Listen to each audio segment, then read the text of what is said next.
तो दोस्तों कुछ ही दिनों में आपका पॉलिटिकल साइंस को लेकर एग्जाम शुरू होने वाला है और यहाँ आज इस वीडियो में आपको पॉलिटिकल साइंस को लेकर जो जरूरी सवाल है मैं आपको बताने वाला हूँ।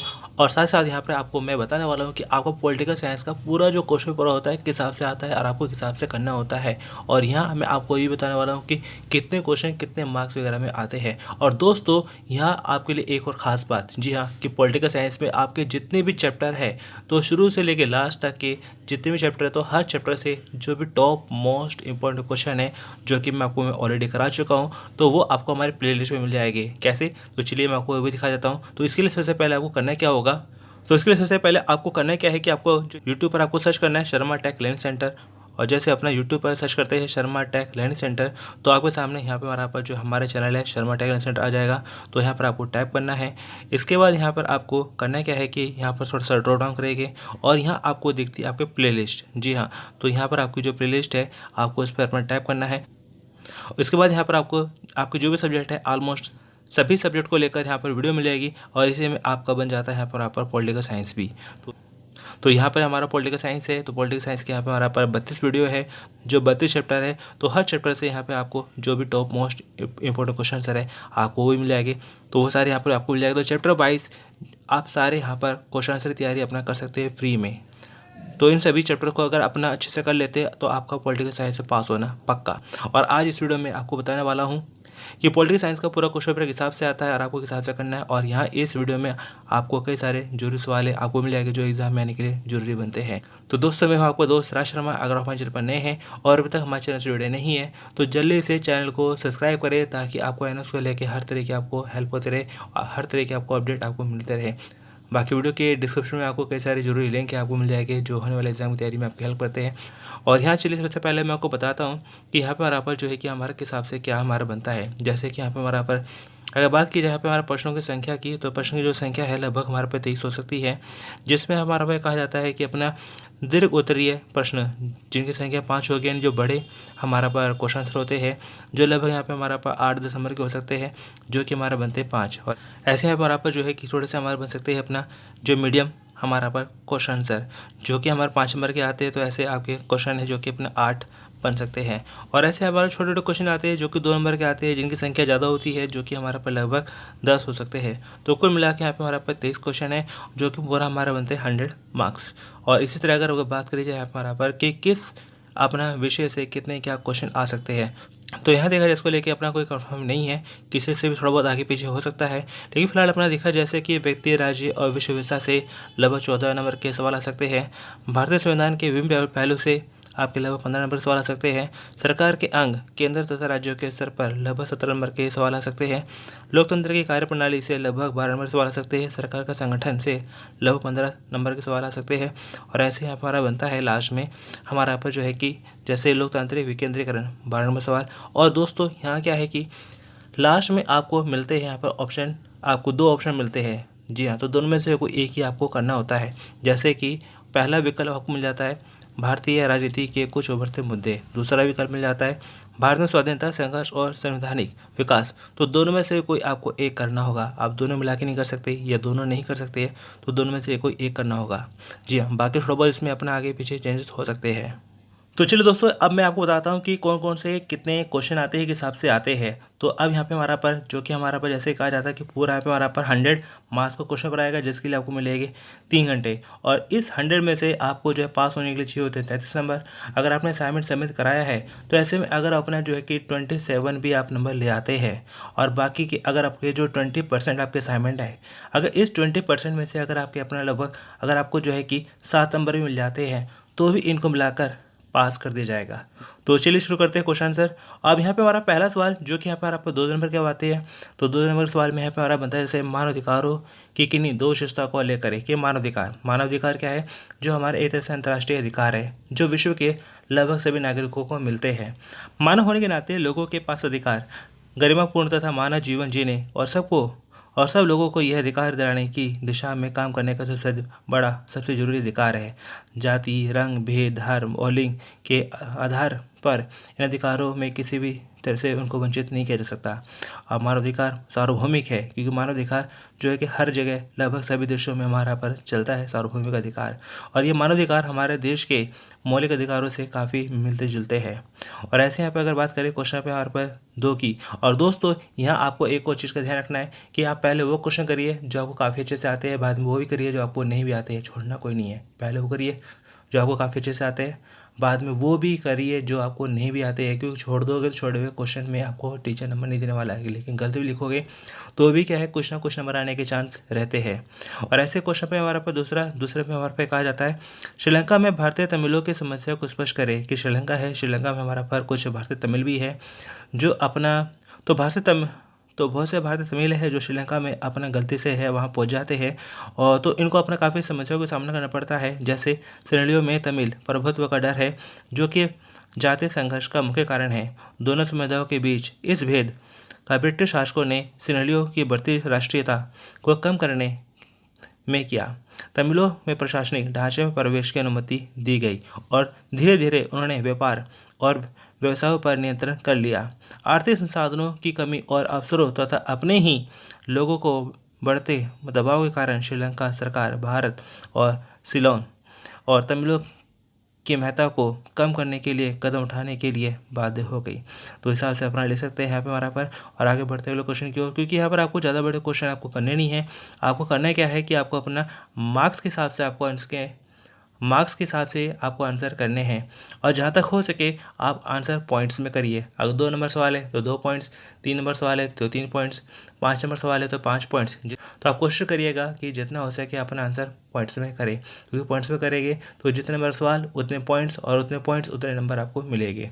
अगर आप उसे अपना सिर्फ पेज बनाने वाला करोगे तो ऐसे में टीचर को मौका मिल जाता है कि आपको वो नंबर काट सके। और ऐसे यहाँ पर अगला सवाल जो कि हमारा बनता है, सर्वहारा वर्ग की तानाशाही कि मार्क्सवादी अवधारणा से आपको समझते हैं। तो यहाँ पर हमारा पर जो है कि मार्क्स है, तो मार्क्स का ये कहना है कि यहाँ पर हमारा पर सर्वहारी वर्ग की तानाशाही हो, कि हमारे समाज में अपना जो पूंजीपति लोग हैं उन्हें अपना हटा दिया जाए, और सिर्फ हमारा पर रहे सर्वहारा वर्ग, जिसमें क्या है अपना मजदूर लोगों का शासन हो, मजदूर लोगों की चले। तो ये हमारा पर सर्वहारा वर्ग है। बाकी आप अपना वीडियो को पॉज करके यहाँ पर अपना पढ़ सकते हैं। आगे बढ़ते अगले क्वेश्चन की ओर। अगला सवाल जो कि हमारा बनता है, स्वतंत्रता की अवधारणा से आप समझते हैं कि स्वतंत्रता हमारे पे है क्या। तो स्वतंत्रता का मतलब होता है कि अपना व्यक्ति को अपना आगे बढ़ने के लिए, तरक्की करने के लिए, कुछ करने के लिए मिलेगी छूट। लेकिन इसका मतलब ये नहीं है कि उसे हर तरह की छूट मिल जाए, नहीं, बल्कि अपना वो सब कुछ कर सकता है जो उसे विकास में मदद करता है, लेकिन दूसरे नुकसान ना पहुँचाए, या और जो अपना कानून की नज़र में वैध हो वो सब कुछ कर सकता है, अपना गलत कुछ नहीं कर सकता। तो हम अपना कहते हैं स्वतंत्रता। जी हाँ, स्वतंत्रता हमारा पर 2 तरह से होती है, एक हमारा पर नकारात्मक स्वतंत्रता, एक हमारी बनती है सकारात्मक स्वतंत्रता। लेकिन यहाँ पे हमारा पर जो है कि नकारात्मक स्वतंत्रता में क्या होता है कि व्यक्ति के ऊपर कोई बंदिश नहीं होती है, व्यक्ति पूरी तरह से आज़ाद होता है, जैसे जंगलों में जानवर, पक्षी। लेकिन ये हमारा पर सही नहीं है हम इंसानों के लिए कि हमें कैसी आज़ादी दी जाए। तो हम पर क्या है कि कई सारे अपने प्रतिबंध लगते हैं, कई सारे नियम कानूनों के अनुसार हमें अपना रहना पड़ता है, तभी हम अपना आगे बढ़ सकते हैं, और तभी हम दूसरों को तकलीफ अपना पहुंचाने से बच सकेंगे। तो एक तरह से कहा जाए तो सकारात्मक स्वतंत्रता ही हमारे लिए सबसे सही स्वतंत्रता है।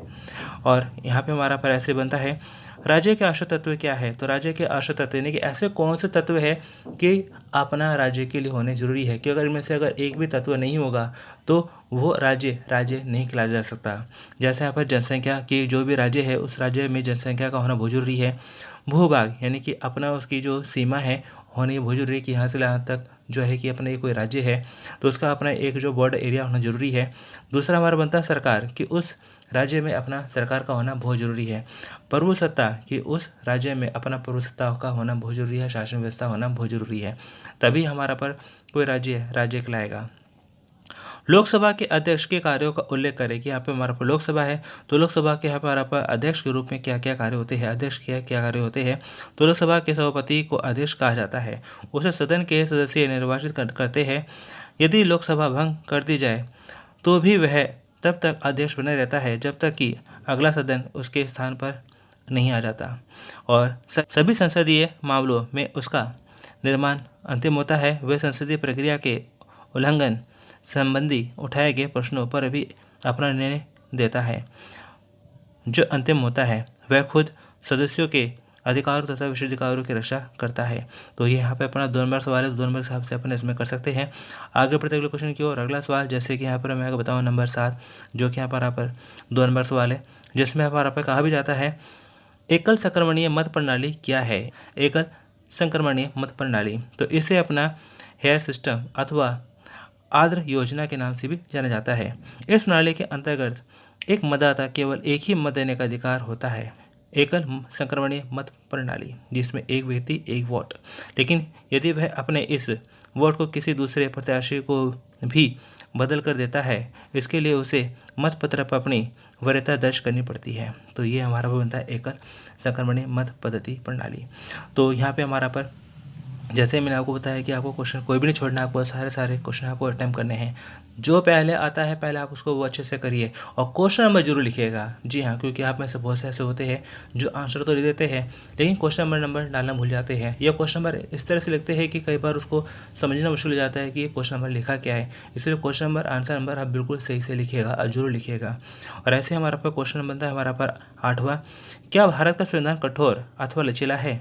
किन्हीं 2 उपयुक्त तर्कों का उल्लेख करें। तो भारत का संविधान कठोर भी है, लचीला भी है। बिल्कुल सही बात है, क्योंकि यहाँ पे कुछ ऐसे मुद्दे होते हैं जिसको लेकर हमारा संविधान क्या कठोर है। जी हाँ, कि अगर जैसे कि कोई मर्डर केस है या कोई इसी तरह का कोई दूसरा केस है, तो ऐसे में क्या है कि वहाँ पर अपना जो ढील नहीं बरती जाती, वहाँ कठोरता से काम लिया जाता है।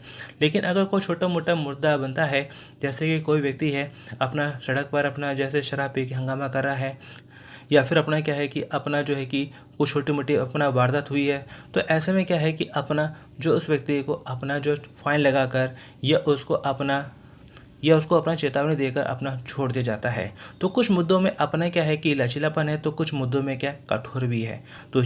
तो दोनों का मिला जुला स्वरूप बनता है हमारा भारतीय संविधान की, कठोर भी लचीला भी है।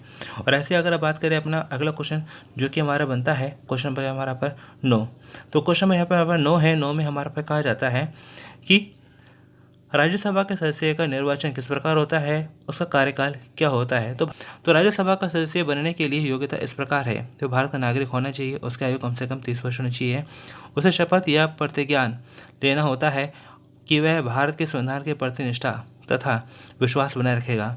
इस प्रकार जन प्रतिनिधित्व अधिनियम 1951 के अनुसार इसका पंजीकरण मतदाता सूची में होना चाहिए जहां से वे निर्वाचन लड़ रहा है। परंतु 2003 में राज्य से लिए गए निर्वाचन में 2 प्रावधान जोड़े गए। कोई भी भारतीय नागरिक चाहे वह किसी भी राज्य का रहने वाला हो ना हो, राज्य सभा के लिए चुनाव लड़ सकता है।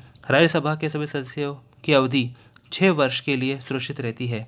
इसके 1/3 सदस्य प्रत्येक 2 वर्ष के पश्चात सेवानिवृत्त हो जाते हैं।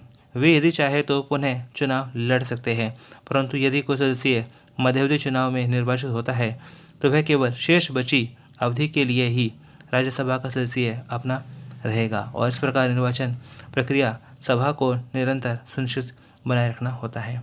तो ये जरूरी सवाल है। और ऐसे हमारे पर एक और जरूरी सवाल बनता है क्वेश्चन पे हमारा पर 10, जो कि हमारा 5 नंबर सवाल है। और यहाँ पे हमारा पर कहा जाता है भारत के संविधान में वर्णित उद्देश्यों को उजागर कीजिए कि भारतीय संविधान में क्या क्या उद्देश्य वर्णित किए गए हैं। संविधान सभा लगभग 200 वर्षों के शासन, जन आधारित स्वतंत्रता संघर्ष, राष्ट्रीय आंदोलन, देश के विभाजन, राष्ट्रव्यापी सांप्रदायिक हिंसा की पृष्ठभूमि में स्वतंत्रता भारत के संविधान का निर्माण कर रही थी।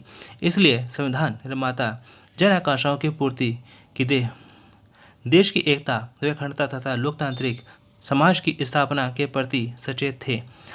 सभा के अंदर भी विभिन्न विचारधारा को मानने वाले सदस्य थे। कुछ सदस्यों का सुझाव था समाजवादी सिद्धांतों के प्रति था, जबकि अन्य गांधीवादी, परंतु अधिकांश सदस्यों का दृष्टिकोण उदार था। आम सहमति बनाने के प्रयास हो रहे थे ताकि संविधान बनाने की प्रगति में बाधा न आए। उनका मुख्य लक्ष्य था भारत का एक ऐसा संविधान देना जो देश के लोगों के आदेशों और विचारों को पूरा कर सके। तो इस साल से अपना बनाना कि अपना कर सकते हैं। हमारा संविधान देखा जाए जो कि 26 जनवरी 1949 को हमारा बनकर तैयार हो गया था, और उसको बनने में हमारे पास 2 साल 11 महीने 18 दिन लगे थे। लेकिन फिर इसको लास्ट में क्या है कि 2 महीने के लिए लगभग से होल्ड बढ़ा दिया था, और फिर हमारे पास 26 जनवरी 1950 को हमारा संविधान जो है कि लागू हुआ। तो इसके बाद यहाँ पर आप आगे बढ़ते हुए क्वेश्चन की ओर। और अगला सवाल जैसे कि यहाँ पर कहा जाता है जनमत, कि जनमत का अर्थ क्या है और उसका महत्व क्या है। तो जनमत का अर्थ होता है यहाँ पर हमारा पर जनता का मत, एक तरह से जनता का मत, यानी कि जब पूरी जनता का एक ही चीज़ को, एक ही विषय को लेकर अपना एक मत होती है, तो उसे अपना कह सकते हैं जनमत। जनमत का अर्थ है और महत्व, साधारणतः जनता या जन सामान्य के विचारों का उसकी अभिव्यक्ति को जनमत समझा जाता है, लेकिन जनता शब्द का अभिप्राय लोगों से नहीं है, किसी विशेष व्यक्ति को जनता नहीं कहा जा सकता। दूसरे शब्दों में कहे तो समाज में कई प्रकार जनता होती है, कई प्रकार की जनता होती है। समान मत व विचारों वाले लोगों की कुल संख्या मिलकर भी किसी समय जनता का निर्माण नहीं करती। जनता कुछ लोगों की कोई स्थायी सभा या समिति नहीं है। जनता समाज के एक ऐसे वर्ग को कहते हैं जिनके समान हित होते हैं, जनसाधारण से जुड़े मुद्दे होते हैं, और इस प्रकार ये हमारा पर कहलाता है जनमत। और जनमत का महत्व क्या होता है, सरकार का पथ प्रदर्शन करती है कि कई बार अपना सरकार है, सरकार को लेके गाइडेंस देती है कि कैसे क्या करना चाहिए, कई सारे फैसलों को अपना लेने में मदद करती है।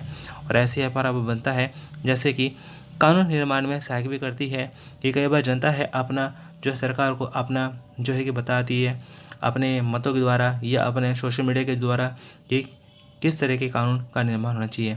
और ऐसे ही प्रहरी के रूप में कार्य करती है, कि जनमत एक प्रहरी के रूप में कार्य करता है। ये सरकार पर नियंत्रण बनाए रखता है और उसे अनुत्तरदायी होने से रोकता है, कि यहाँ पर जनमत है हमारा पर जैसे सोशल मीडिया है या हमारा पर मीडिया है या हमारा पर जो जनता की आवाज़ है, तो ये क्या है, सरकार के अनुचित कार्यों पर कई बार रोक भी लगाती है।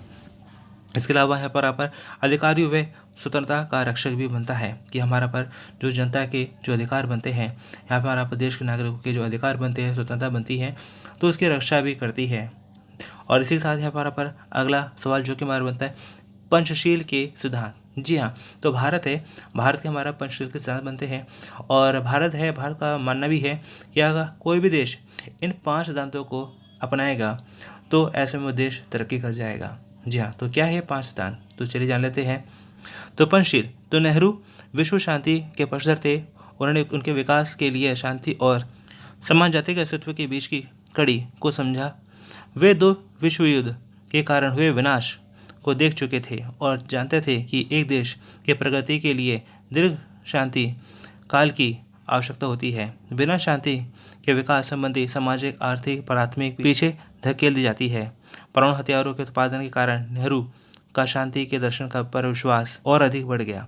इसलिए उन्होंने अपने नीति निर्धारण में विश्व शांति को सबसे अधिक महत्व दिया। और भारत की सभी देशों के साथ, विशेष रूप से बड़े और पड़ोसी देशों के साथ शांतिपूर्वक मैत्रीपूर्ण संबंध की इच्छा रखी। और 28 अप्रैल 1954 को चीन के साथ एक समझौते पर हस्ताक्षर करते हुए समय भारत ने आपसी संबंधों के लिए पंचशील सिद्धांत के पालन के लिए वकालत की।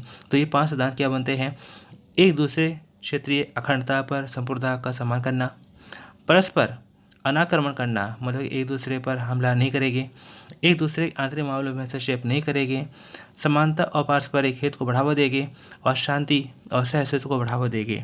तो ये 5 सिद्धांत है, अगर कोई भी देश इन सिद्धांतों को मानता है तो देश तरक्की कर जाएगा, आगे बढ़ जाएगा। तो ऐसे हमारा बनता है अगला क्वेश्चन, जो कि हमारा बनता है क्वेश्चन नंबर हमारा 13।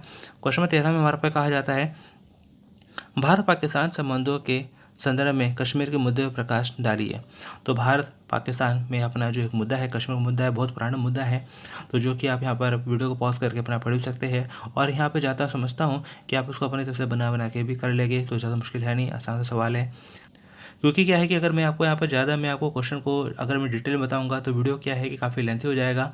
और मैं इस चीज़ को समझता हूँ कि आपके पास इतना समय नहीं है कि आप इतनी लंबी वीडियो देख सके। लेकिन यह है कि जैसे मैंने आपको बताया कि आपके जो है पॉलिटिक्स साइंस में जितने भी चैप्टर है, हर चैप्टर से जो भी टॉप मोस्ट इंपॉर्टेंट क्वेश्चन है मैं आपको चैप्टर वाइज करा चुका हूँ। तो हमारी प्लेलिस्ट में आप जाके जरूर चेक करिएगा। और चैप्टर वाइज अगर आप उन सभी जो है चैप्टर को क्वेश्चन आंसर को अच्छे से तैयारी कर लेते हैं जैसे बताया जाता है, तो पॉलिटिकल साइंस में आपको कोई फेल कर ही नहीं सकता, बल्कि आप अपना बहुत अच्छे नंबर से पास हो जाएंगे। बस आपको उस हिसाब से तैयारी करनी है जिस हिसाब से आपको वीडियो में बताया समझा जाता है। तो आगे बढ़ते हैं अगले क्वेश्चन की ओर।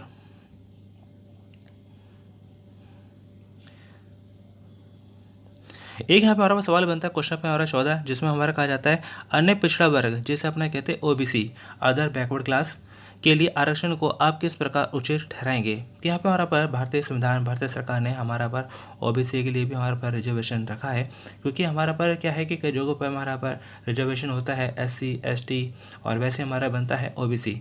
तो कहाँ तक ये उचित है, कहाँ तक ये हमारा पर उचित नहीं मान सकते, तो यहाँ पे हमारा पर कहाँ तक इसको उचित माना जाए, तो इस विषय में आप क्या कहेंगे। तो जैसे कि तो ऐसे के राज्यों में जहाँ पिछड़े वर्गों का आंदोलन मजबूत था, जैसे तमिलनाडु, आंध्र प्रदेश, गुजरात, बिहार इत्यादि में राज्य सरकारों ने लोक सेवाओं के सभी स्तरों पर नौकरियों को तथा शिक्षण संस्थाओं में सीटों को आरक्षित कर दिया है। केंद्र सरकार ने केंद्रीय सेवाओं में आरक्षण प्रदान करने में अपेक्षाकृत अधिक लंबा समय लिया। केंद्रीय सरकार ने 1953 में अनुच्छेद 340 के अंतर्गत लेकर आयोग नियुक्त किया था और आयोग ने 1956 में अपनी रिपोर्ट सौंपी, परंतु केंद्र सरकार ने इसकी सिफारिशों को लागू नहीं किया। दूसरा आयोग जनता पार्टी को सरकार द्वारा 1978 में नियुक्त किया गया था। इस आयोग को मंडल आयोग कहा गया, जिसने अपनी रिपोर्ट 1982 में सरकार को सौंप दी। इसने 3943 जातियों को पिछड़ी जाति के रूप में पहचान की तथा सिफारिश की कि सभी सरकारी और अर्ध सरकारी नौकरियों में तथा शिक्षण संस्थानों में इन जातियों को 27% आरक्षण दिया जाए। तो ऐसे यहाँ पे हमारा पर आगे अपना पढ़ना चाहे पढ़ सकते हैं। और अब बात करता हूँ क्वेश्चन पे हमारा 15 की। क्वेश्चन 15 जो कि हमारा ये भी 5 नंबर सवाल है, और यहाँ पे हमारा पर जो कि कहा जाता है संघ की संसद के विधायी और कार्यकारों को उजागर कीजिए। तो संघ की संसद के विधायी तथा कार्यकारी कार्यों को उजागर करना है हमारा पर। तो संसद के कार्य, तो भारतीय संसद के कार्यों एवं शक्तियों को विधायी, कार्यपालिका संबंधी, वित्तीय और अन्य श्रेणियों में बांटा गया है। विधायी कार्य जैसे हमारा बनता है विधायी मतलब कानूनी कार्य, मूलतः संसद कानून बनाने की वाली संस्था है और केंद्र और राज्यों में शक्ति विभाजन किया गया है। इसके लिए 3 सूचियाँ है, संघ सूची, राज्य सूची और समवर्ती सूची। और ऐसे यहाँ पे हमारा पर अगर बात करें यहाँ पे हमारा पर कार्यकारी सूची या कार्यकारी या कार्यकारिणी, तो इसमें हमारा बनता है कि संसदीय शासन प्रणाली में विधायिका तथा कार्यपालिका में घनिष्ठ संबंध होता है। अपने सभी कार्यों के लिए कार्यपालिका विधायिका के प्रति उत्तरदायी होती है। प्रधानमंत्री सहित मंत्रिपरिषद व्यक्तिगत तथा सामूहिक रूप से संसद के प्रति उत्तरदायी होती है और संसद अविश्वास प्रस्ताव को स्वीकार कर मंत्रिपरिषद को पदच्युत कर सकती है। तो ऐसे हमारे पर आगे बढ़ते हैं। अब यहाँ पे हमारा बात करते हैं यहाँ पे हमारा क्वेश्चन पे हमारा पर 16। तो क्वेश्चन नंबर 16 है जो कि जरूरी सवाल है, आपके एग्जाम में आने के लिए ज़रूरी है। बाकी आप वीडियो को पॉज करके पढ़ सकते हैं। और जैसे यहाँ पे हमारा पर कहा जाता है दलीय व्यवस्था के विभिन्न प्रकार, यानी प्रकार मतलब इसके टाइप, रूप क्या है और व्याख्या करिए। तो दलीय व्यवस्था, भारत में बहुदलीय व्यवस्था है। तो यहाँ पे दलीय व्यवस्था का मतलब क्या है कि भारत में हमारा पर जो है कि बहुदलीय व्यवस्था को अपनाया गया है। कुछ देश है जहाँ एक दलीय व्यवस्था है, तो कुछ देश ऐसे हैं जहाँ 2 दलीय है, यानी 2 पार्टियाँ हैं। लेकिन भारत हमारा पर एक ऐसा देश है जहाँ क्या है बहुदलीय व्यवस्था है, कि बहुत सारे हमारा पर पार्टी है, जनता के पास चॉइस बहुत सारी है। भारतीय राजनीति में अनेक राष्ट्रीय और क्षेत्रीय दलों का प्रभुत्व है। ऐसे देश भी है जहाँ एक दलीय व्यवस्था अथवा द्विदलीय व्यवस्था भी है। पूर्व सोवियत संघ और यूगोस्लोवाकिया में एक दलीय व्यवस्था थी। इसी प्रकार चीन में एक दलीय व्यवस्था है। पहले जर्मनी में भी केवल एक दल नाजी पार्टी थी और इटली में भी एक ही थी, जहाँ की एकमात्र पार्टी को फासिज्म पार्टी के नाम से भी जाना गया। और द्विदलीय व्यवस्था में 2 मुख्य राजनीतिक दल होते हैं। इंग्लैंड, संयुक्त राज्य अमेरिका, ऑस्ट्रेलिया, न्यूजीलैंड द्विदलीय व्यवस्था है। वहाँ अन्य दल हो सकते हैं, परंतु उनकी भूमिका प्राय नगण्य होती है, ना के बराबर होती है। उदाहरण के लिए इंग्लैंड में 2 मुख्य दल लेबर पार्टी तथा कंजर्वेटिव पार्टी है। अमेरिका में 2 दलीय है, एक हमारा पर रिपब्लिक पार्टी और एक हमारा डेमोक्रेटिक पार्टी। भारत की तरह जापान, फ्रांस, जर्मनी, स्विट्जरलैंड में बहुदलीय व्यवस्था है। बहुत सारी पार्टी हैं, जनता पास चॉइस है कि किसे चुनना चाहे। और बहुदलीय व्यवस्था में क्या होता है कि कई बार किसी पार्टी को पूर्ण बहुमत नहीं भी मिल पाता। ऐसे में क्या है कि गठबंधन सरकार बनती है या फिर दोबारा इलेक्शन होते हैं, और गठबंधन सरकार बनती है, मिलजुल सरकार बनती है, तो ऐसे में वो अपना ज़्यादा सक्सेस भी कई बार नहीं हो पाती, या उसमें अपना जो है कि स्पीड होती है विकास की बहुत कम होती है। और अगर ऐसी बात करें यहाँ पे अपना जो है कि क्वेश्चन पे हमारा पास 17 जो कि हमारा बनता है संघ और राज्यों के मध्य विधायी तथा प्रशासनिक संबंधों का वर्णन करें। कि यहाँ पे हमारा पर एक संघ है और राज्य है, मध्य विधायी प्रशासनिक संबंध क्या बनते हैं। तो संघ और राज्य संबंध, भारतीय संविधान एक संघात्मक ढांचे का निर्माण करता है। केंद्र और राज्य दोनों का निर्माण संविधान द्वारा होता है और दोनों अपनी शक्तियाँ इसी संविधान से प्राप्त करते हैं। विधायी संबंध, हमारे संविधान में विधायी संबंधों को लेकर अधिकारों का त्रिस्तरीय विभाजन किया गया है। विधायी अधिकारों के संबंध में 2 सूचियाँ हैं। पहले केंद्र सूची, इसके अतिरिक्त एक अन्य सूची और इसके साथ जोड़ दिया जाए तो इसे हम कहते हैं समवर्ती सूची। इन तीनों सूचियों में सबसे लंबी सूची केंद्र सूची है। और ऐसे अगर बात करें यहाँ पे हमारा पर आगे बढ़ते अगले क्वेश्चन की ओर, अगला सवाल जो कि हमारा बनता है, तो इसको आप अपना वीडियो को अपना पॉज करके अपना इसके बारे में डिटेल में पढ़ सकते हैं। तो सीधा मैं अपना अगले क्वेश्चन की ओर कराऊंगा, क्योंकि अगर मैं सारे क्वेश्चन कराता हूं तो वीडियो बहुत लेंथी हो जाएगी। तो यहाँ पर आपको बीच बीच में आपको चॉइस भी मिलेगी कि आप कौन सा करना चाहें। तो जो भी आपको सही लगता है, क्योंकि यहाँ पर बीच में क्या आएगा हमारा पर लिखा हुआ है यहाँ पर हमारा पर अथवा। तो इस अथवा का मतलब क्या हमारे पर यही है कि या तो ऊपर वाला करे या नीचे वाला करे। तो यहाँ पे हमें चॉइस है, तो दोनों में से जो भी आपको सही लगे तो आप कर सकते हैं। अगर ऐसे यहाँ पे हमारा पर अगले बात करें तो अगला जो कि हमारा बनता है, जैसे कि क्वेश्चन पे हमारा पर 18, क्वेश्चन पे हमारा पर 18 जिसमें कहा जाता है भारतीय राजनीति में जाति की भूमिका का आकलन कीजिए। कि भारतीय राजनीति में जाति का होना सही है या नहीं है। तो भारतीय राजनीति में जाति का होना, जातिवाद का होना बिल्कुल गलत है। क्योंकि यहाँ पे हमारा पर कई बार क्या होता है कि बहुत से जो राजनेता होते हैं वो जाति के नाम पर अपना जो है कि वोट बैंकिंग करते हैं, जाति के नाम पर अपना क्या जनता से वोट की मांग करते हैं। या कई बार ये भी होता है कि जनता है, जनता भी अपना क्या है कि अपने जाति के अपना भावना में आकर जाति को लेकर अपने उस उम्मीदवार को वोट देती है जो उनकी जात बिरादरी का होता है। और ऐसे में क्या होता है, कई बार अपना गलत राजनेताओं को चुन ले जाता है जो भविष्य में क्या है जनता के लिए कार्य करते ही नहीं है। इसलिए क्या है कि राजनीति में अपना जो है कि जाति जैसी चीज़ को अपना नहीं लाना चाहिए। हमें उम्मीदवार को, एक सही उम्मीदवार को अपना जो वोट देना चाहिए, ताकि जो व्यक्ति भी आए, चाहे किसी भी जाति से आए, वो जनता के लिए कार्य करे। तो आप हिसाब से अपना बना बनाई कर सकते हैं। जरूरी नहीं है कि जो यहाँ लिखा है आप वही लिखिए, या आपने जो कहीं से पढ़ा है आप वही लिखिएगा। आप अपने शब्दों में भी बना बनाई कर सकते हैं, बस वो सही होना चाहिए। और जहाँ तक हो सके पॉइंट्स में करिएगा, ये पॉइंट्स में करेंगे तो ऐसे में आपको ज़्यादा मार्क्स मिलने के चांस बढ़ जाते हैं। तो ऐसे ही बढ़ते अगले क्वेश्चन की ओर। अगला सवाल जो कि हमारा बनता है कि यहाँ पर हमारा बनता है क्वेश्चन पे हमारा पर जो है इसी का अथवा। अथवा में यहाँ पर हमारा पर जो बनता है पर्यावरण को लेकर, कि भारत में पर्यावरण के प्रदूषण को रोकने के लिए किए गए उपायों का परीक्षण कीजिए। कि पर्यावरण को लेकर यहाँ पर हमारा सवाल आता ही आता है, पर्यावरण को लेकर, एनवायरमेंट को लेकर हमारा सवाल आ ही जाता है। तो यहाँ पर अपना लिख सकते हैं प्रदूषण रोकने के लिए क्या क्या काम किए गए हैं। जैसे यहाँ पर हमारा पर्यावरण आधारित बनाई गई है, पर्यावरण हितैषी उत्पादन किया गया है, पेट्रोल व शीशों को मुक्त करना, हानिकारक कीटनाशकों का प्रतिबंध लगाना, राष्ट्रीय कूड़ा प्रबंधन परिषद, पब्लिक लायबिलिटी इंश्योरेंस। तो कई चीज़ें हैं जिसको आप बना बनाने कर सकते हैं। जैसे प्रदूषण रोकने के लिए सबसे अच्छा रहता है हमारा पर वृक्षारोपण करना। तो यहाँ पे हमारा पर जो है कि कई जगहों पर अपना वृक्षारोपण के लिए अपना उत्सव मनाए जाते हैं। तो अपने कई बार अपना देखा भी होगा कि जब अपना कोई दूसरे देशों से कुछ अपना मुख्य अतिथि आते हैं तो उनके हाथों के द्वारा अपना कुछ पौधे लगाए जाते हैं, जो एक तरह से लोगों के बीच में, जो एक तरह से क्या है लोगों के लिए मैसेज होते हैं कि हमें अपने पर्यावरण को बचा के चलना है। तो आप अपने हिसाब से बना बनाए इसमें कर सकते हैं। और ऐसे ही अपना आगे बढ़ते हुए क्वेश्चन की ओर। अगला सवाल जो कि हमारा बनता है क्वेश्चन पे हमारा पर 19, क्वेश्चन नंबर 19 है जो कि यहाँ पे हमारा पर 8 नंबर सवाल बनता है। तो जो कि यहाँ पर हमारा पे कहा जाता है केंद्रीय मंत्रिपरिषद की रचना किस प्रकार होती है, मंत्रिपरिषद के प्रधान के रूप में प्रधानमंत्री की भूमिका का वर्णन करें। तो प्रधानमंत्री के परामर्श से मंत्रिपरिषद के सदस्यों की नियुक्ति राष्ट्रपति द्वारा की जाती है। कि अपना जो हमारे प्रधानमंत्री होते हैं वे अपने उन व्यक्तियों को चुन लेते हैं कि ये व्यक्ति इस मंत्री पद को संभालेगा, और जैसे शपथ दिलाने का काम कौन करते हैं, हमारे राष्ट्रपति। और मंत्रियों के चयन करते समय प्रधानमंत्री यह सुनिश्चित करता है कि विभिन्न क्षेत्रों, धार्मिक और जातिगत समुदायों को उचित प्रतिनिधित्व मिले।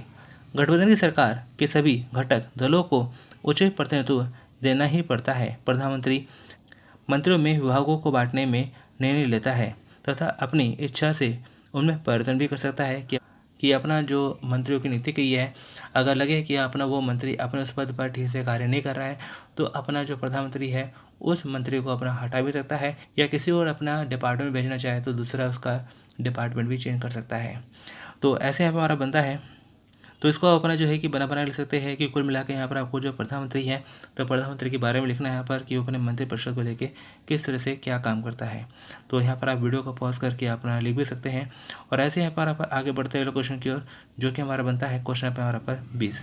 क्वेश्चन नंबर 20 है जो कि हमारे पर कहा जाता है मार्क्सवाद के अतिरिक्त मूल्य और वर्ग संघर्ष के सिद्धांतों की व्याख्या करें। कि मार्क्सवाद का अतिरिक्त मूल्य सिद्धांत हमारा पे है क्या। तो कार्ल मार्क्स का एक पहला मार्ग बन जाता है अतिरिक्त मूल्य सिद्धांत। तो ये अतिरिक्त मूल्य सिद्धांत क्या है। सपोज मैं आपको एक एग्जांपल देता हूँ कि जैसे कि एक अपना रेस्टोरेंट है, उस रेस्टोरेंट में उसका कोई ओनर है। वो ओनर क्या करता है कि जैसे सपोज उस रेस्टोरेंट के लिए अपना जो है कि 10 लाख रुपए अपना एक महीने में अपने मैनेजर को देता है कि इस 10 लाख रुपए से जो भी अपने यहाँ के एम्प्लॉई हैं उनको सैलरी दो, जो भी यहाँ पे अपना मेंटेनेंस बना है वो निकालो, और जो भी यहाँ पे अपना रॉ मटेरियल आना है वो भी करो, जो भी करना है वो सारा इस 10 लाख में कर लो। अब उस मैनेजर ने अपना क्या सब कुछ उस 10 लाख में निपटा दिया। अब वहाँ पे अपना क्या है कि पूरे महीने में अपना कस्टमर भी आए, वो अपना आए खाए और अपना उनसे बना बिल, और वो अपना जो पैसे कमाई हुई वो अपना सपोज अगर अपना हो जाती है अपना लगभग 15 लाख रुपए। और 15 लाख रुपए क्या है कि अपना महीना पूरा हो जाने बाद में किसको जाएगा, अपना जाएगा उसके मालिक को। तो उस मालिक ने क्या है कि अपना 10 लाख दिए थे, लेकिन अब उसे क्या है कि मिले कितने, लगभग 15 लाख रुपए। तो ऐसे में क्या है 5 लाख रुपए का प्रॉफिट। तो ऐसे में क्या है कि अपना जो मार्क्सवाद कहता है कि जो एक तरह से जो उसका फ़ायदा हो रहा है वो उस फ़ायदे में भी क्या है कि जो नीचे के जितने भी एम्प्लॉय है तो उसमें भी उनको अपना शेयर मिलना चाहिए, क्योंकि वो भी क्या है कि अपना उसका तो वो भी क्या है उसमें उनको अपना शेयर मिलना चाहिए, उसमें प्रॉफिट मिलना चाहिए। तो ये एक तरह से क्या है हमारा अतिरिक्त मूल्य का सिद्धांत। और ऐसे हमारा बनता है वर्ग संघर्ष। वर्ग संघर्ष का मतलब क्या है कि यहाँ पर हमारे समाज में दो बताए गए हैं, एक पूंजीपति वर्ग, एक मजदूर वर्ग। तो कार्ल मार्क्स का कहना यही है कि इन दोनों बीच में अपना जो संघर्ष है चलता रहा है और चलता रहेगा।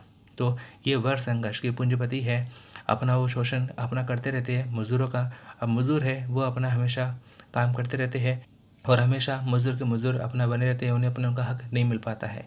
तो ऐसे में क्या है कि दोनों बीच में क्या संघर्ष चलता रहता है। तो ये हमारा कहलाता है वर्ग संघर्ष का सिद्धांत। तो इसको आप अपना जो वीडियो को पॉज करके अपना पढ़ सकते हैं। और यहाँ पे हमारा पर जो कि हमारा पर 8 नंबर सवाल है उसको अपना बनाना कर सकते हैं। और अगर फिर भी थोड़ा सा मुश्किल लगे तो यहाँ पर अपना जो है कि अथवा वाला सवाल भी आप कर सकते हैं कि साध्य तथा साधन संबंधी महात्मा गांधी के विचारों और उनकी सर्वोदय की अवधारणा को उजागर करें। तो इस वीडियो को अपना पॉज करके इसको पढ़ सकते हैं। और वैसे यहाँ पे हमारा पर लास्ट में हमारा बनता है ऑप्शन 1 ऑप्शन 2 कि दोनों में से कोई एक आपको यहाँ पर करना होता है। तो दोनों आप नहीं कर सकते, दोनों मिला के आप नहीं कर सकते, किसी एक को छोड़ना पड़ेगा पूरी तरह से और किसी एक को ही करना होगा। तो वो आप देख लीजिएगा कि ऑप्शन 1 ऑप्शन 2 दोनों में से कौन सा आपके लिए आसान रहेगा। तो जैसे यहाँ पर हमारा क्वेश्चन जैसे हमारा बनता है ऑप्शन 1 में हमारा कहा जाता है संयुक्त राष्ट्र सुरक्षा परिषद के किन्हीं 4 स्थायी सदस्यीय देशों के नाम बताइए। कि यहाँ पर संयुक्त राष्ट्र संघ है उसमें हमारा पास सुरक्षा परिषद है, इसके यहाँ पर हमारे पास 4 परमानेंट मेंबर होते हैं। कौन से 4 है, तो इनमें 4 जो राष्ट्र है फ्रांस, रूस, ब्रिटेन, अमेरिका। तो ये 4 हमारा पास सुरक्षा के सदस्य है जो कि परमानेंट है। और ऐसे यहाँ पे हमारा पर बनता है हमारा क्वेश्चन पे हमारा पर 22 यहाँ पे हमारे पर कहा जाता है संयुक्त राष्ट्र की शांति निर्वहन गतिविधियों की व्याख्या करें। तो संयुक्त राष्ट्र संघ की जो शांति निर्वहन गतिविधि है उसके बारे में बताना है। तो सैन्य अधिकार की तुलना में शांति कायम रखना संयुक्त राष्ट्र का विश्व शांति के लिए एक महत्वपूर्ण योगदान है, क्योंकि जो भी मुद्दे होंगे तो उसे अपना शांति से सुलझाया जाए, बातचीत से सुलझाया जाए। संयुक्त राष्ट्र संघ के निर्माण के समय हालांकि यह महत्वपूर्ण गतिविधि नहीं सोची गई थी। संयुक्त राष्ट्र संघ के शांति कायम रखने की पहली ऐसी गतिविधि 1948 में शुरू हुई जब संसार ने सैन्य निरीक्षकों का एक छोटा सा दल पहले अरब इजराइल युद्ध के बाद शांति को सुनिश्चित करने के लिए भेजा। तो हिसाब से अपना इसको बना कर सकते हैं। और ऐसे हमारा बनता है क्वेश्चन पे हमारा पर 23 में हमारा कहा जाता है एक ध्रुवीयता की व्याख्या कीजिए जिसमें अस्थिरता के कारणों की समीक्षा की जाती है। शीत युद्ध की समाप्ति के बाद 15 वर्ष के बाद कि एक देश के पर्वतों को एक ध्रुवीय व्यवस्था के नाम से भी विद्वान वर्णित करते हैं। इस ऊंचाई में अमेरिका को शीर्ष से हटाने की चुनौती कोई नहीं दे सकता। पुराना शत्रु सोवियत संघ अब उसका एक साथी है जो कि शस्त्र नियंत्रण, अंतर्राष्ट्रीय सुरक्षा क्षेत्रीय संघर्षों के समावेश, व्यापार तथा निवेश में अमेरिका का हिस्सेदार है। तो इसे आप अपना बना के कर सकते हैं, बाकी वीडियो को पॉज करके इसको पढ़ सकते हैं। तो ज़्यादा मुश्किल नहीं है। और ऐसे हमारा बनता है कि इसका हमारे पास अथवा क्वेश्चन, कि अगर आपको मुश्किल लगे तो आप हमारा पर अथवा वाला भी कर सकते हैं। संयुक्त राष्ट्र की निरस्त्रीकरण संबंधी गतिविधियों का प्रश्न करें कि निरस्त्रीकरण हमारे पास क्या है। निरस्त्रीकरण का मतलब क्या होता है कि जो भी हमारा पर खतरनाक हथियार बने जाते हैं तो उसको अपना डैमेज कर दो, उसे अपना डिसमेंटल कर दो, उसे अपना ख़त्म कर दो। वैसे ही है जैसे कि आपने देखा होगा कि जैसे कि जब दिवाली टाइम आता है तो कुछ जगहों पर अपना जो एक चारपाई होती है, खटे होती है, तो उसके ऊपर अपना चादर बिछाकर उस पर अपना जो बम पटाखे बेचे जाते हैं। जैसे कि उसमें कहीं अनार रखा होता है, तो कहीं अपना सुतली बम, कहीं पे अपना फुलझड़ी, तो कहीं पर रॉकेट, तो कहीं पे कुछ। तो सपोज़ करें अगर उसमें से किसी एक बम में भी आग लगेगी तो क्या होगा, तो उसमें क्या होगा, पूरी खटिया जल के राख हो जाएगी। तो यही हमारे पे हालात हमारे पे आज जो है कि हमारे विश्व के हो चुके हैं। तो लगभग कई सारे ऐसे देश हैं जिनके पास क्या खतरनाक से खतरनाक हथियार है। अगर कहीं भी अगर इन हथियारों का इस्तेमाल होता है तो उसका प्रभाव डायरेक्टली और इनडायरेक्टली पूरे विश्व पर पड़ता है। जी हाँ, तो इसीलिए यहाँ पे हमारे पास कहा जाता है निशस्त्रीकरण की ओर, कि हमें इस तरह के हथियारों की होड़ नहीं करनी चाहिए। इस तरह के जो खतरनाक हथियार है हमें इसको अपना बढ़ावा नहीं देना चाहिए। तो इस चीज़ को अपना बना के आप कर सकते हैं। बाकी आप वीडियो को अपना पॉज करके अपना पढ़ सकते हैं। और ऐसे यहाँ पे हमारा बनता है ऑप्शन 2, कि अगर आपको लगे कि ऑप्शन 1 थोड़ा सा मुश्किल है तो आप अपना जो है कि ऑप्शन 2 कर सकते हैं। तो जिसमें हमारा पर कहा जाता है, जैसे कि यहाँ पे हमारा पर कहा जाता है कि खंड विकास अधिकारी BDO द्वारा भूमिका निभाई जाती है। क्या भूमिका निभाई जाती है? तो 1992 में समुदाय विकास कार्यक्रमों की शुरुआत की गई थी। प्रशासनिक उद्देश्यों के लिए तहसील को कई ब्लॉकों में बांटा गया था। ये ब्लॉक ग्रामीणों के सीधे संपर्क में होते हैं और विकास संबंधी कार्यक्रमों को क्रियान्वित तेज गति और प्रभावशाली तरीके से करते हैं। BDO मुख्य समन्वयकर्ता होता है जो प्रखंड स्तर पर विकास कार्यों का क्रियान्वित करता है। वह सरकारी सेवक है जिसका चयन राज्य लोक सेवा आयोग द्वारा किया जाता है। तो ऐसे ही अपना अगला जो क्वेश्चन है, जैसे कि हमारा पर जिलाधीश द्वारा क्या कार्य किए जाते हैं। जिलाधीश द्वारा कार्य: भू राजस्व का संग्रहण, अन्य सरकारी बकाया राशि का संग्रहण करना, तकोवी ऋण का वितरण और उगाही और जमीन का रिकॉर्ड रखना, जमीन अधिग्रहण अधिकारी के अधिकारों जैसे कि कॉलोनियों, उद्योगों, झुग्गी झोपड़ी हटाने आदि उद्देश्यों के लिए जमीन का अधिग्रहण और जमीन सुधार का क्रियान्वयन, कृषि कार्य करने वाले लोगों को कल्याण की देखभाल, प्राकृतिक आपदा जैसे कि आग, सूखे, बाढ़ आदि के दौरान फसलों की बर्बादी का मूल्यांकन और राहत की अनुशंसा करना, कोष और उपकोष की निगरानी, स्टाम्प कानून का क्रियान्वयन, पुनर्वास अनुदान की अदायगी, सरकारी संपत्तियों का प्रबंधन। तो कुछ हिसाब से अपना लिख सकते हैं। और ऐसे हमारा बनता है क्वेश्चन पे हमारा 23, जो कि 8वां सवाल है। भ्रष्टाचार पर अंकुश लगाने के केंद्रीय सतर्कता आयोग की भूमिका का विश्लेषण कीजिए, कि भ्रष्टाचार को खत्म करने के लिए, उस पर अंकुश लगाने के लिए हमारा पर जो केंद्रीय सतर्कता आयोग की क्या भूमिका है। तो आप यहाँ पर लिख सकते हैं जैसे कि कैसी चीज़ें हैं जो कि हमारा पर क्या हो चुकी है, ट्रांसपेरेंसी हो चुकी है, ऑनलाइन हो चुकी है।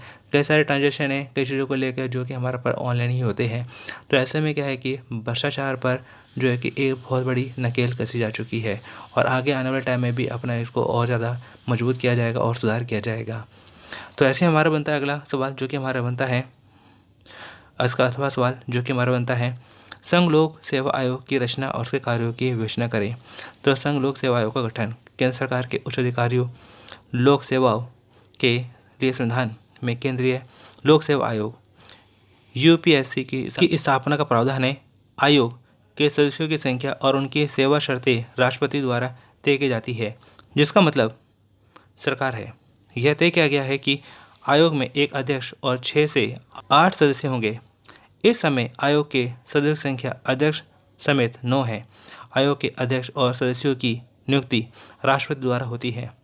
संविधान के अनुसार आयोग के कम से कम आधे सदस्य ऐसे होने चाहिए जिन्हें भारत सरकार राज्य सरकार के तहत कम से कम 10 साल की सेवाओं का अनुभव हो। तो इसे आप अपने हिसाब से बनाने कर सकते हैं। बाकी यहाँ पर अपना पढ़ सकते हैं, डिटेल आपको अपना पॉज करके आपको पढ़ने को मिल जाएगा। तो दोस्तों यहाँ पर मैं आपको ये कहना चाहूँगा कि पॉलिटिकल साइंस को लेके आपके जितने भी चैप्टर है हर चैप्टर से टॉप मोस्ट इम्पोर्टेंट क्वेश्चन है जो कि मैं करा चुका हूँ। प्लेलिस्ट में आप सभी वीडियो को जो है कि कम से कम एक बार आप जरूर देखिएगा। जी हाँ, अगर इनसे आप तैयारी कर लेंगे तो पॉलिटिकल साइंस में आपको कोई अपना फेल कर ही नहीं सकता, बल्कि आप बहुत अच्छे नंबर से पास हो जाएंगे। और दोस्तों, यहाँ पर मैंने देखा है कि एनएस में कई सारे ऐसे स्टूडेंट होते हैं जो महंगे महंगे कोचिंग सेंटर में जा नहीं सकते हैं। उनके पास इतना पैसा नहीं होता है कि अपना महंगा महंगा कहीं से कोर्स परचेस करें या अपना स्टडी मटेरियल अपना परचेस करें। लेकिन अगर आप उन्हें ये वीडियो सजेस्ट कर देंगे तो ऐसे में उनके लिए बहुत बड़ी हेल्प हो जाएगी। और मैं यही चाहता हूँ, और आपसे किसी तरह की डिमांड नहीं करता कि आप इन वीडियो को अपने दोस्त के साथ में जरूर शेयर करिएगा। बाकी दोस्तों, मेरी तरफ से आपको शुभकामनाएं हैं कि आपका पेपर काफ़ी अच्छा जाए और आप अपने अच्छे नंबर से पास हो और आपका भविष्य उज्जवल रहे। तो चलिए दोस्तों, मिलते फिर अगली वीडियो में। Thanks for watching.